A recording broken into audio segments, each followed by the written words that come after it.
팔복설교 제 3번째 온유한 자의 복, 오늘 마태복음 5장 중심입니다. 우리가 읽고 있는 성경이 얼마나 중요한지 감리교 장시자였던 요한의 순례는 이렇게 기도했습니다. 나로 한 책의 사람이 되게 하소서.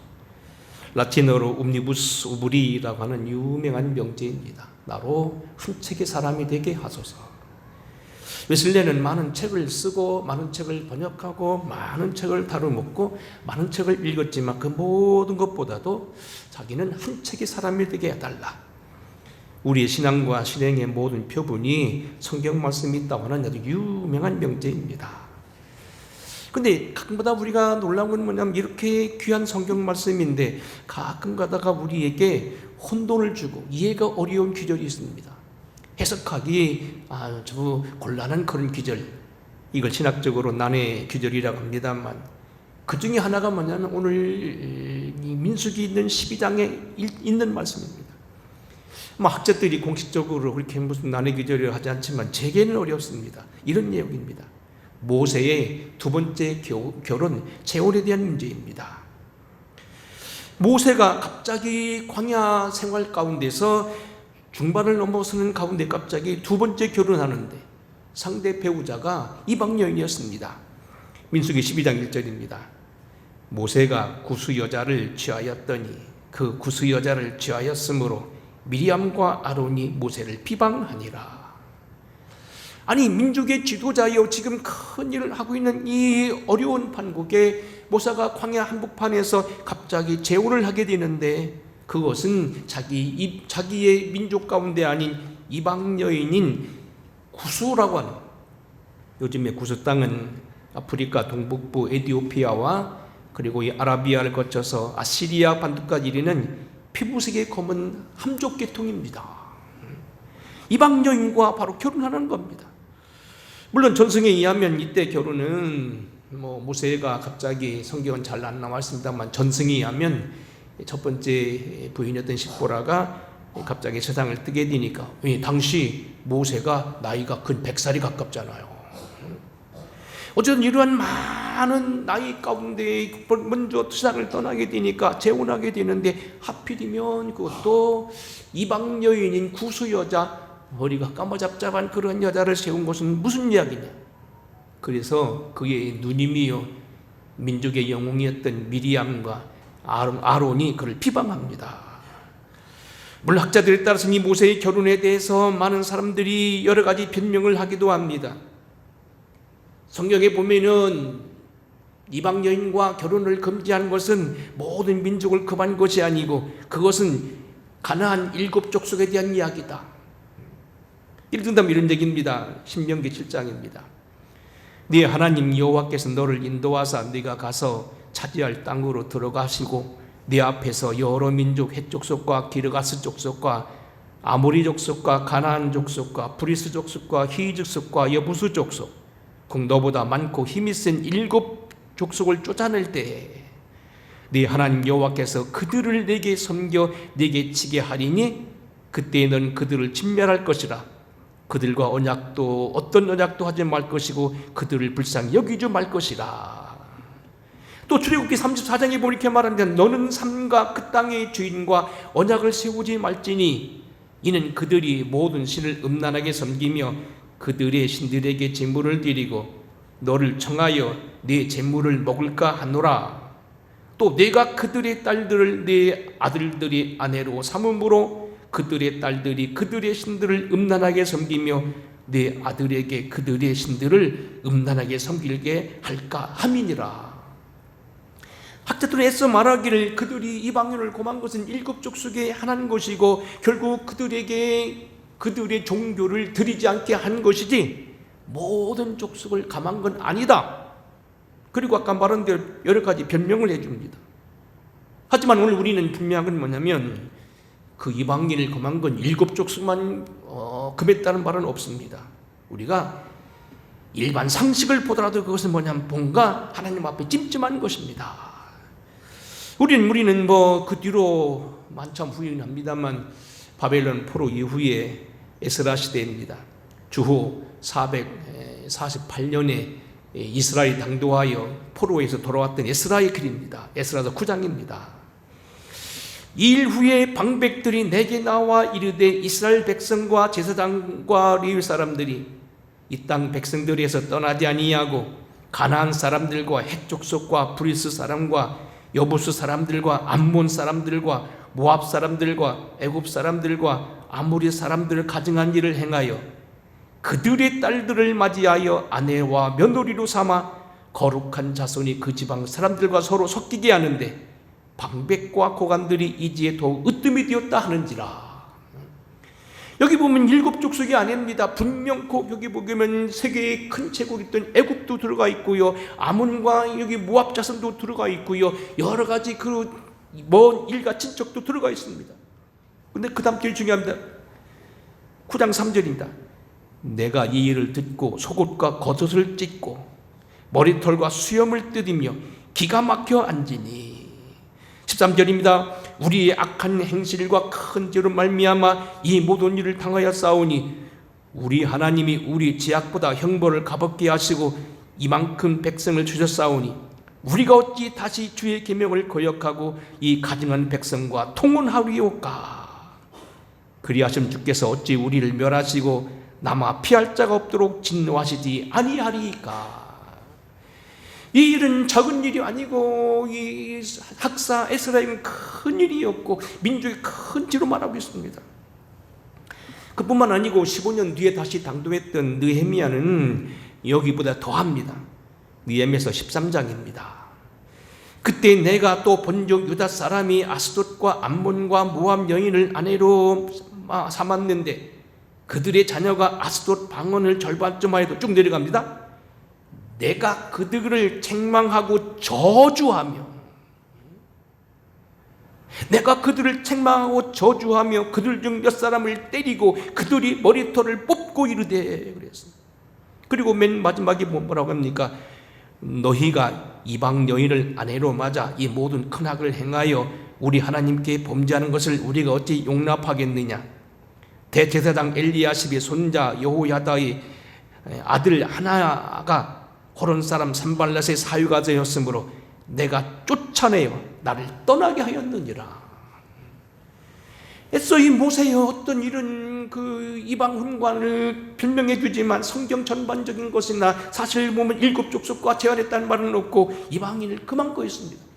그런데 그것도 다름 아닌 민족 지도자인 모세가 그 짓을 했으니 이것은 마땅히 비방을 받아야 당일했다는 겁니다.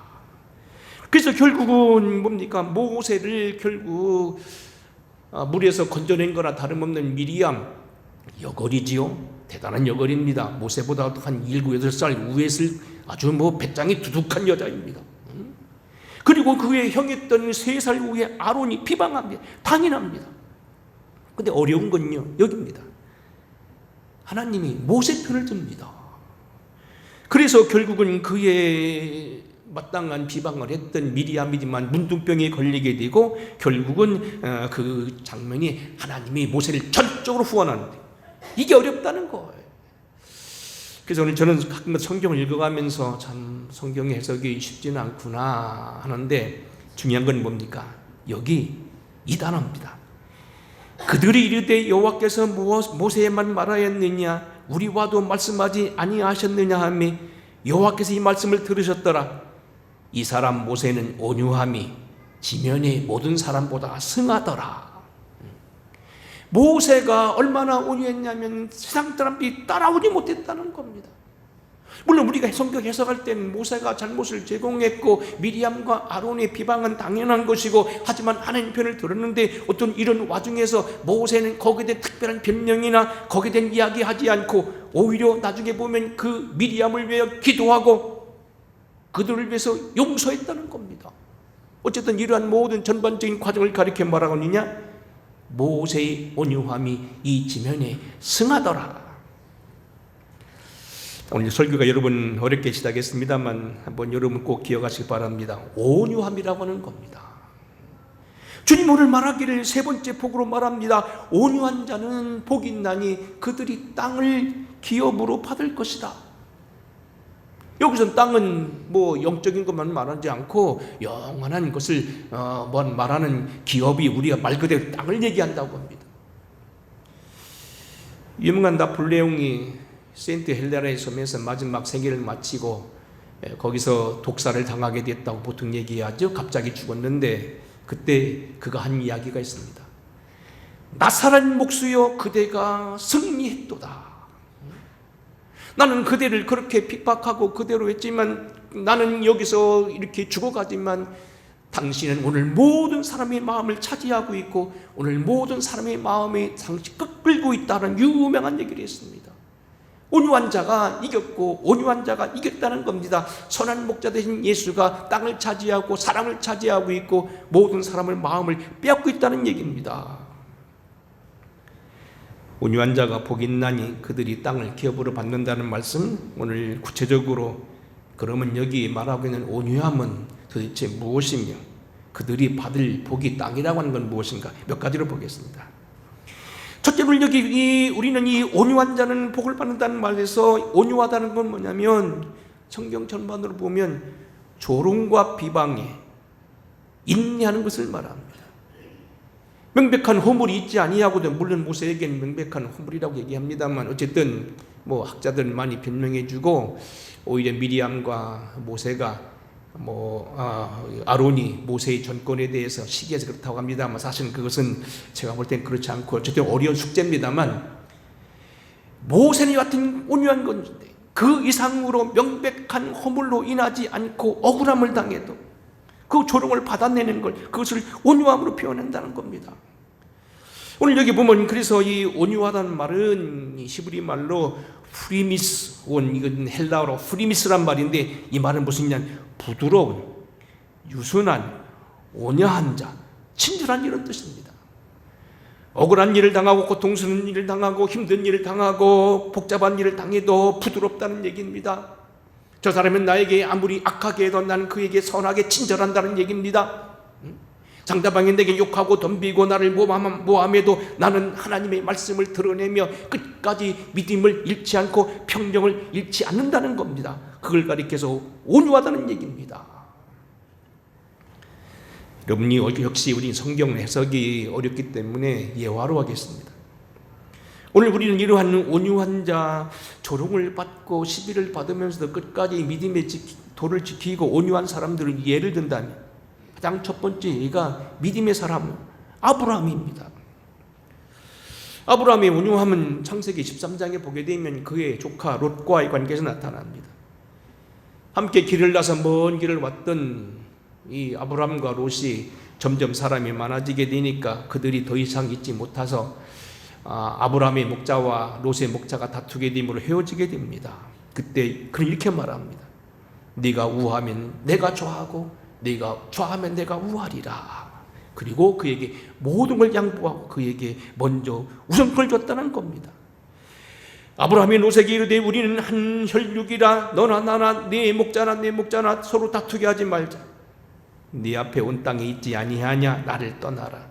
네가 좋아하면 나는 우하고 네가 우하면 나는 좋아하리라.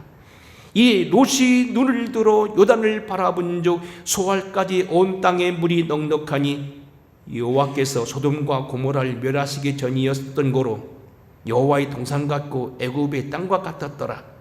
그러므로 롯이 요단들을 택하고 동으로 옮기니 그들로 서로 떠난지라 그랬습니다. 아브라함은 이러한 복잡한 일을 가정일을 당했을 때 자기 먼저 모든 이권을 취하지 아니하고 그에게 먼저 말합니다. 내가 먼저 우하면 내가 좋아하고 네가 우하면 내가 좋아하리라. 그에게 선택권을 주고 다투길 원치 아니하고 그 일 때문에 감정 상하지를 원치 아니했다는 겁니다. 그런가 하면 오늘 여기 우리가 분수 없이 먼저 떠난 롯, 그가 알다시피 소돔성에 들어가서 창세기 14장에 보게 되면 전쟁을 만나고 포로가 되어 갑니다. 노예로 팔려가는 겁니다. 그때 이러한 어려운 싸움에 아브라함이 소식을 듣고요, 자기 병사들을 자기에 데리고 있는 318명의 가신과 옆에 있는 친구들과 같이 합해서 뭡니까? 4명의 왕들과 싸웁니다. 우리가 잘 알다시피 새벽에 공부했습니다만 그돌라 오멜이라고 하는 사람, 그리고 아므라벨이라고, 어쩌면 함무라비와 거의 동일한 인물이라고 봅니다만, 그 유명한 함무라비 같은 아므라벨, 이런 왕들 4명과 같이 싸워서 결국 조카 롯을 구해옵니다. 생명을 대고 건져오는 것입니다. 그 뒤로도 창세기 18장 19장에 보게 되면 아브라함은 그 조카 롯을 위하여 눈물로 기도해서 그 성이 멸망할 때 롯을 건져내 기도합니다. 오늘 우리는 이 아브라함이 구속사적으로 중요한 인물이면서도 그가 그렇게 복을 받게 된 성품적으로도 그는 온유한 사람이었다, 상당히 주목할 필요가 있습니다. 그런가 하면 그의 아들, 축복의 아들 이삭입니다. 창세기 26장에 보게 되면 아브라함의 아들 이삭이 아브라함 사후에 큰 복을 받습니다. 그가 농사하여 백배의 얻음으로 여호와께서 그 복을 주셨다고 말하고, 그 사람이 창대하고 왕성하여 마침내 거부가 되고 양과 소가 떼를 이루고 노복이 심히 많아졌다고 합니다. 여기 말하면 대농이 됩니다. 대농이 되고 거부가 되었는데, 문제는 뭐냐면 주변이 자꾸 시기합니다. 당시 그분들이 살고 있던 이 아랍 사람들 가운데 아비멜렉이라고 하는 이런, 아비멜렉이란 말은 뭐냐면 히브리어로 아비란 말은 우리말로 아버지 말이 같습니다. 아빠란 말도 여기서 나의 아버지가 아빠, 우리 아버지가 아부, 어쨌든 아비멜렉, 멜레크 왕입니다. 왕들이 왕입니다. 왕들이 아버지입니다. 상당히 큰 사람입니다. 이들이 와서 결국은 우물을 빼앗고, 우물을 여러 번 빼앗고 그를 몰아내니까 이삭이 뭡니까? 아무 소리 않고 가면서 결국 피합니다. 그리고 26절 딥니다. 세월이 흘렀습니다. 아비멜렉이 가만히 보게 되니까 이삭은 쫓기는 것 같고 자꾸 자기가 밀리는 것 같으면서도 복을 받는 모습을 보고 자기가 놀라게 되고 하나님의 살아계심을 보고 그가 일말의 두려움을 느낍니다. 소위 말하자면 기도하는 사람, 믿음의 사람을 잘못하게 되면 자기가 확을 당할 걸 알고 어느 날 그가 겁을 먹고 달려옵니다. 화친을 청합니다. 아비멜렉이 그 친구 아우삭과 군대장관 비굴로 더불어 그랄에서부터 이삭에게로 온지라. 이삭이 그들에게 이르되 너희가 나를 미워하여 나에게 너를 떠나게 하였거든 어찌하여 내게 왔느냐. 그들이 이르되 여호와께서 너와 함께 계심을 우리가 분명히 보았으므로 우리의 사이 곧 우리와 너 사이에 맹세하여 너와 계약을 맺으리라 말하였노라. 내가 보니 너는 복을 받은 사람이야, 하나님 지킨 사람으로 내가 너를 가만히 두면 내가 큰일 나겠다. 그래서 하신 말은 내가 지금 두려움을 느끼고 쫓아와서 용서를 구하는 겁니다. 근데 그 뒤에 보게 되면 우리 새벽에 공부했습니다. 뻔뻔합니다. 여하튼 먹고 다 그만두고요. 30절입니다. 이삭이 그들을 위하여 잔치를 베풀매 그들이 먹고 마시고 아침에 일찍이 일어나 서로 맹세한 후에 이삭이 그들을 보내매 그들이 편안히 갔더라. 과거에 그를 괴롭히면서 여러 번 해코자 하고 땅을 빼앗고 샘을 빼앗던 사람입니다. 여러모로 그를 죽이려고 했던 사람이고 괴롭혔던 사람입니다. 지금도 완전히 회개치 않고 자기는 잘했다는 겁니다. 그랬지만 이삭은 어떡합니까? 그들을 위해서 잔치를 베풀고 먹고 마시고 편안히 자게 하고 아침에 기쁜 마음으로 가도록 그에게 화친을 맺고 그를 기쁨으로 돌려보냈다는 겁니다. 그런데 그 다음 절입니다. 32절입니다. 그날에 이삭의 종들이 자기들이 판 우물에 대하여 이삭에게 와서 알려 말하되 우리가 물을 얻었나이다 하며. 오늘 여기 땅을 주시는 건 뭐냐면 하나님이 책임져 주신다는 겁니다. 사람들은 이삭을 시기하여 계속 괴롭혔지만 하나님은 그에게 그는 가는 곳마다 파는 곳마다 당시 어려웠던 우물을 파괴하시고 그곳에서 재산을 얻게 하고 그들로 하여금 은금을 얻게 하고 백배나 거두게 하고 그로 거북게 하고 창대케 하고 이스라엘 민족의 기원을 이루겠다는 사실입니다. 이미 말씀드린 대로 모세, 물론 비방의 원인을 제공하긴 했지만 그들을 위해서 말하지 않았고 잠잠했다는 겁니다.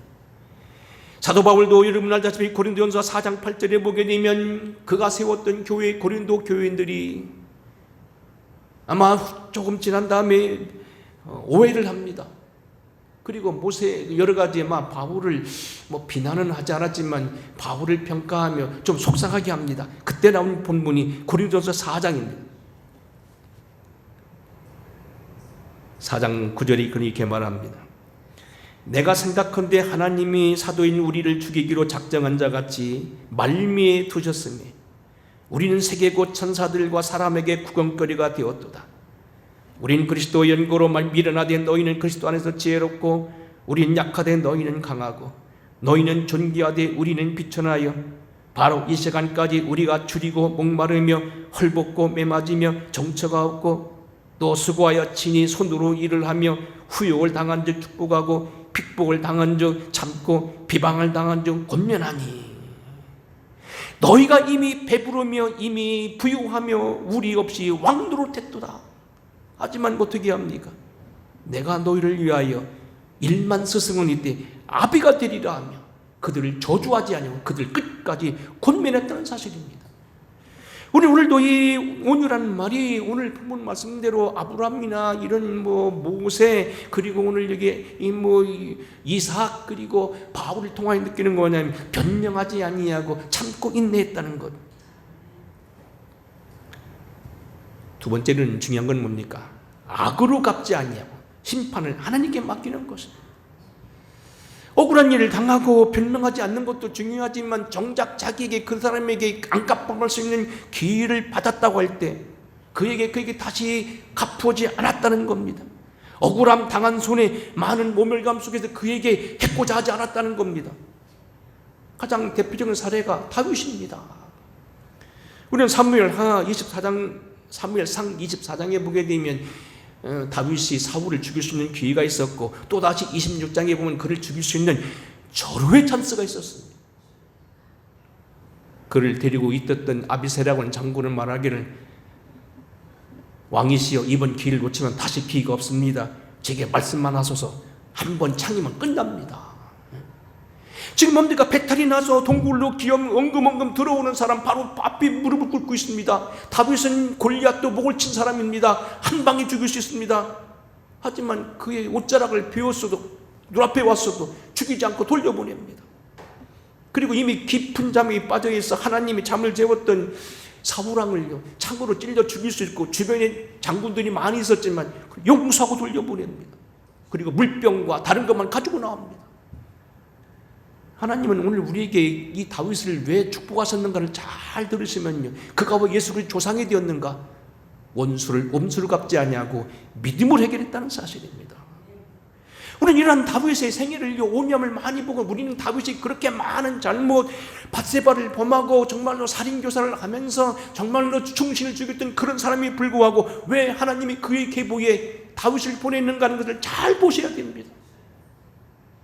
우리는 다윗이 물론 지금 말씀한 대로 중년에 큰 잘못을 하고 그러나 통하여 아주 뼈아픈 그런 큰 고통을 당하고 많은 시련을 당합니다만 그럼에도 불구하고 하나님이 그를 용서하시고 하필 온 인류를 구속하신 예수 그리스도를 다윗의 후손으로 허락한 데는 충분한 이유가 있다는 걸 그의 온유함에서 찾아야 됩니다.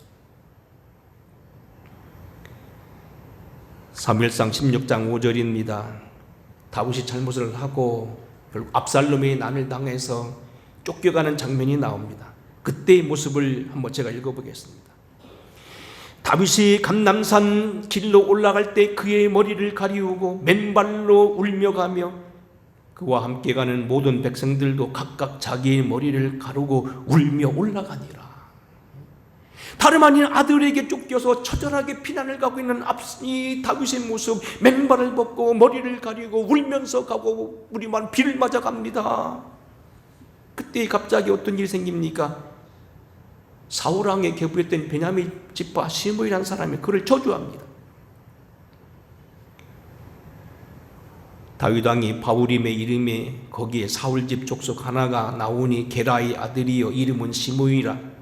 저가 나오면서 연하여 저주하고 또 다윗과 다윗왕의 모든 신복을 청하여 돌을 던지니 그때 모든 백성과 용사들은 다 왕의 좌우에 있더라. 시므이가 저주하는 가운데 이와 같이 말하니라. 피를 흘린 자여 피루한 자여 가거라 가거라. 우리말은 꺼져라 꺼져라 그 소리입니다. 사울의 족속의 모든 피를 여호와께 내게로 돌리셨도다. 그 대신에 네가 왕이 되었으니 여호와께서 나라를 네 아들 압살롬의 손에서 붙였도다. 너는 피를 흘린 자로 고로 화를 자취했도다. 속된 얘기를 뭡니까? 당연하다는 겁니다.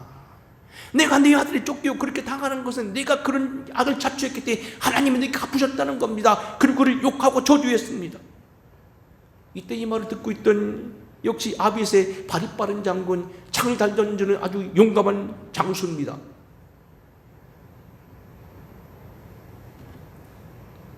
한 칼에 제게 말씀만 하면 건너가서 찌르고겠습니다. 그때 다윗이 이렇게 해결합니다. 이 죽은 개가 어찌 내 주 왕을 저주하리까? 청컨대 나로 건너가서 저의 머리를 베게 하소서. 하지만 왕이 뭐라고 합니까? 스루야의 아들들아, 내가 너희와 무슨 상관이 있느냐? 저가 저주하는 것은 여호와께서 저에게 다윗을 저주하라 하심이니 내가 어찌 그리하였느냐 할 자가 누구냐? 내 몸에서 난 아들도 내 생명을 헤아리 하거든 하물며 이 베냐민 사람이리야. 여호와께서 저에게 명하신 것이니 저로 저주하게 버려두라. 그리고 관계치 않고 그대로 울며 걸어갔다는 사실입니다. 우리는 이 봄에서 보면은요, 다윗이 정말로 자기 잘못을 깨달이고 통회하면서 온유한 심령을 보였다는 것, 그에게 갚지 않았다는 것. 오늘 그래서 우리는 다시 한번 이 본문 속에서 왜 주님이 하고 많은 사람들 가운데 하필이면 죄를 범했던 다윗을 택하여 그의 후손 가운데 예수 그리스도를 허락했는가? 우리는 여기서 비밀을 찾아야 됩니다. 더 나아가서 온유함이라는 것은 뭐냐면 영으로 기도로 해결하는 자세입니다. 이미 드린 말씀대로 모세는 그를 비방하는 미리암을 위해 기도합니다. 그뿐만이 아닙니다. 모세가 이스라엘 백성들을 데리고 출애굽하는 과정에서 광야에서 여러 번 어려움을 당합니다. 14장에 가게 되면 거기 그들이 사람을 세워서 다시 돌아가길 원하고 애굽으로 돌아갑니다. 그때 이렇게 말합니다. 이에 서로 말하되 우리가 한 지휘관을 세우고 애굽으로 돌아가자 하며 모세와 아론이 이스라엘 자손이 회중 앞에 엎드린지라. 16장입니다. 고라의 자손들 곧 나단과 아비람과 벨레사를 온이 당을 짓고 이름이 있는 지휘관들 250명과 함께 반역을 일으킵니다. 이때 모세는 어떻게 합니까? 모세가 듣고 엎드렸다가 하는 얘기입니다. 엎드렸다는 표현이 나옵니다. 16장에 가게 되면 역시 또 여기서 보게 되면 그런 일이 닥치게 되는데 이때도 어떻게 합니까? 너희는 이 회중에서 떠나라. 내가 순식간에 그들을 멸하려 하노라 하시매 그 두 사람이 엎드리니라고 했습니다. 엎드렸다는 얘기는 뭡니까? 인간적으로 대하지 않냐고 하나님께 부부겠다는 얘기입니다. 여러분 오늘 설교 좀 힘드시지만 이제 뒤는 짧게 설명합니다. 이제 한 5분이면 끝내겠습니다. 잘 들으시기 바랍니다. 성공한 사람들의 어떤 그 운동이나 어떤 그런 사건에는 항상 구호가 따릅니다. 예를 들면 프랑스 혁명은 자유와 평등, 박애, 소크라테스는 너 자신을 알라, 마틴 루터는 오직 믿음, 존 칼빈은 솔리데오 그로리아, 오직 하나님께 영광, 웨슬리는 세계는 나의 교구다. 명제가 다 있습니다. 성경 인물들도 그렇습니다. 그들에게 따르는 그런 말들이 많이 있습니다. 노아의 방주의 기록을 보게 되면 노아의 말한다고는 식양대로 했더라. 다윗은 기도하여 가로되 아브라함은 여호와의 이름을 불렀더라. 다윗은 그리 될 줄로 알고도, 어인이 찍힘을 알고도, 사자 속에 던짐을 알고도, 그 음식을 먹으면 자기가 피폐될 것을 알고도 모세와 아론은 어떻게 했는지 아십니까? 엎드리고 입니다. 모세와 아론은 어려움을 당할 때마다 엎드렸습니다. 우린 여러분 어려움을 당할 때 무슨 일을 해결합니까? 우리는 사도 바울이 이미 말씀드린 대로 고린도후서 10장에 보면 이렇게 말합니다. 우리가 육신으로 행하나 육신에 따라 싸우지 아니하고 우리의 싸우는 무기는 육신에 속한 것이 아니요 오직 어떠한 견고한 진도 무너뜨린 하나님의 능력이라 모든 이론을 무너뜨리며 하나님을 아는 것에 대적하여 높아진 것을 무너뜨리고 모든 생각을 사로잡아 그리스도에게 복종하게 그랬습니다. 너희의 복종이 온전하게 될 때에 모든 복종하지 않는 것을 바라려고 준비하는 중에 있노라. 너희가 진정으로 하나님께 복종하면 하나님이 모든 걸 다 해결해 주신다는 겁니다. 우리 나타나는 많은 문제들, 고통들, 사도 바울이 당하는 모든 많은 것들을 그들이 욕한다고 같이 욕으로 덤비지 아니하고, 그들이 육체로 덤빈다고 해서 육체로 싸우지 아니하고, 내가 오히려 하나님 앞에 엎드려 기도하며 견고한 진을 판 하나님의 능력으로 싸우겠다는 겁니다. 그래서 에베소서 6장에도 보게 되면 우리가 알다시피 우리가 이러한 많은 살아가는 것을 씨름으로 표현하는데, 이러한 씨름을 싸울 때 육체로 알지 아니하고 하늘에 있는 정사와 권세와 이 땅의 어둠의 주관자들과의 싸움인 줄 알고 그는 엎드려 기도하며 영의 싸움을 하고 말고 전신갑주를 놓고 기도함으로 기도로 승리하길 원했다는 겁니다. 육신의 방법이 아닌 영의 방법으로 이기기를 원하는 것, 온유함이라는 겁니다. 여하튼 이후에 보게 되면 이 온유함이라는 건 우리가 하나님을 볼 수 있게 하십니다. 히브리서 12장 14절 보면 모든 사람과 더불어 화평함과 거룩함을 따르라. 이것이 없이는 아무도 주를 보지 못하리라. 이 온유함은 주님의 성품이기도 합니다. 나는 마음이 온유하고 겸손하니 나의 멍에를 메고 배우라. 그리하면 너희가 쉼을 얻으리라. 주님이 온유하다고 당신이 말했습니다. 내가 너희들도 온유하면 너희도 쉼을 받을 거라는 겁니다. 마태복음 21장 시온의 딸들에게 이르라.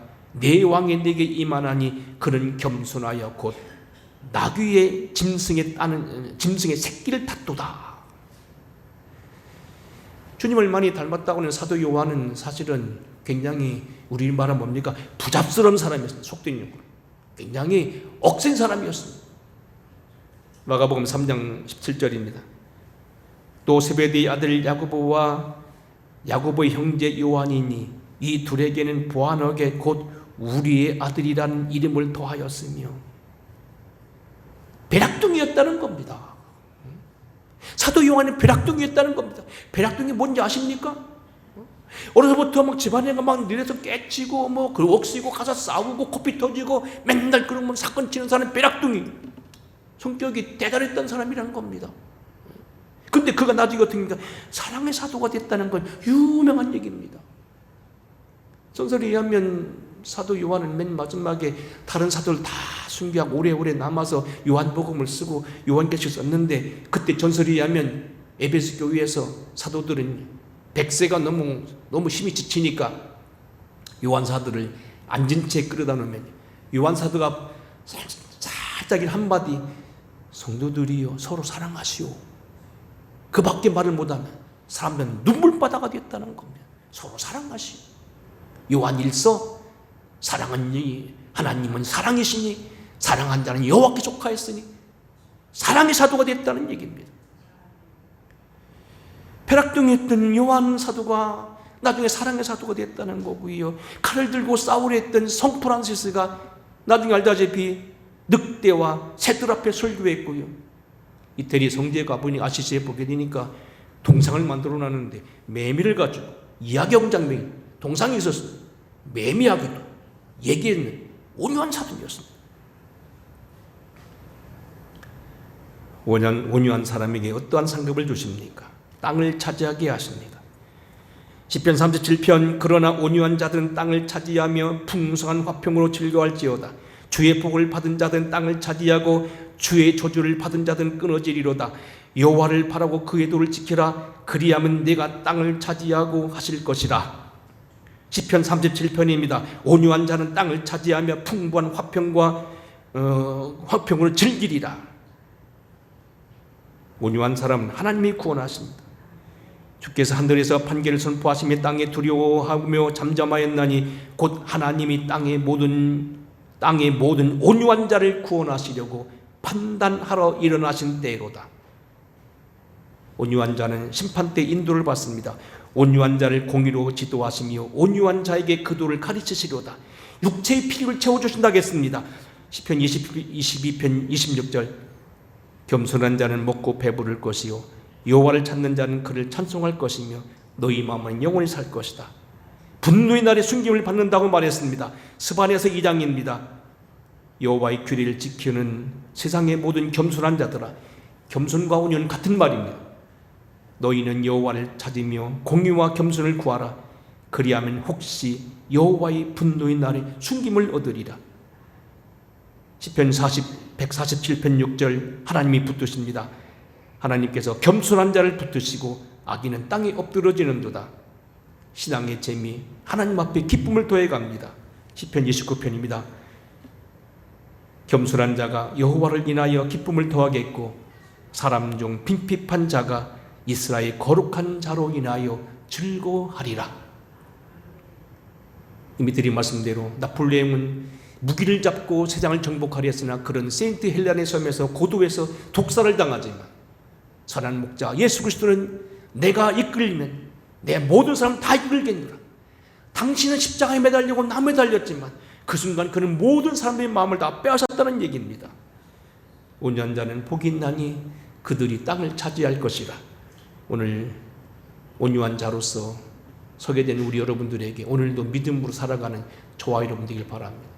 저도 온유한 사람은 아직 못 되었습니다만 우리 모두 다 온유한 자가 되어서 하나님 앞에 이 귀한 축복을 힘입기를 바라며 주님 안에서 땅을 차지하는 그런 하나님의 귀한 사람들로서 발견되게 되기를 주의 이름으로 축원합니다. 고마우신 아버지, 우리가 주님의 마음을 따라 온유하기를 원합니다. 나는 마음이 온유하고 겸손하니 나에게 와서 배우라. 그리하면 너희가 쉼을 얻으리. 주님을 따르는 우리 되게 하여 주시고 주님을 따르며 주님을 기쁘시게 하는 우리 모두가 되게 하시옵소서. 예수님 거룩하신 이름으로 간절히 축복하고 기도하옵나이다. 아멘. 찬송 드리겠습니다.